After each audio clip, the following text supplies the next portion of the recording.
দেখেন এইটা আপনার টালির ড্যাশবোর্ড আর কি।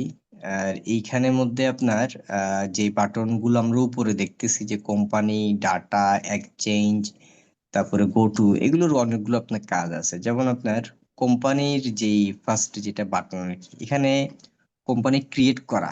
একটু আগে আমরা যেটা করলাম সেটা একটা হলে কোম্পানি ফাইল ক্রিয়েট করলাম, যেমন প্রাণ লিমিটেড।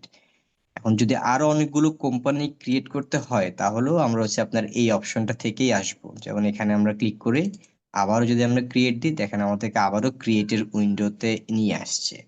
তো এখানে ধরেন হচ্ছে যে আমি লিখলাম যে আপনার এক্সেল লিমিটেড, ফর এক্সাম্পল, যার একটা কোম্পানি। ঠিক আছে, অ্যাড্রেস দিলাম একটা কিছু, কান্ট্রি বাংলাদেশ। এখানে তারপর আবারও এটাকে আমরা এন্টার এন্টার দিয়ে সেভ করে ফেললাম।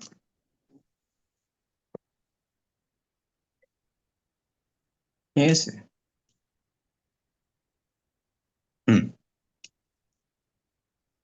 তাহলে এই কোম্পানিটাও আমরা পেয়ে গেলাম এখানে।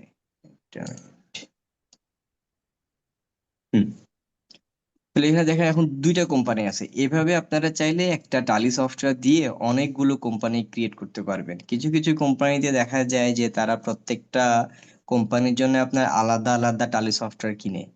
আহ কেন কিনে তারাই ভালো জানে, সিকিউরিটি পারপাস না কি পারপাস এটা তারাই জানে, কিন্তু হয়তো প্রয়োজন নাই আর কি ওরকম। সেখানে একটা বিষয় আছে, সেটা হলো আপনার টালি সার্ভারের বিষয় আর কি। যে যখন একটা সফটওয়্যার দিয়ে আপনার যখন 15-20 জনের বেশি মানুষ যখন এটাকে ইউজ করে, মানে টালি সফটওয়্যার যখন একসাথে একটা লাইসেন্সকে যখন 15-20 জন মানুষ, এমনি আনলিমিটেড, নাম তো আনলিমিটেড, কিন্তু তারপর 15-20 জন যখন আপনার ইউজ করে তখন এটাতে লোড পড়ে। আর তখন ওই লোড থেকে আপনার পরিত্রাণ পাওয়ার জন্য, অর্থাৎ আরো ফাস্টার ডাটা এন্ট্রি ফ্যাসিলিটি পাওয়ার জন্য তখন কি করতে হয়, টালি সার্ভার যেটা আছে সার্ভারটা কিনতে হয়। টালি সার্ভার একটা অ্যাপ্লিকেশন, আসলে কোনো ফিজিক্যাল কোনো সার্ভার না।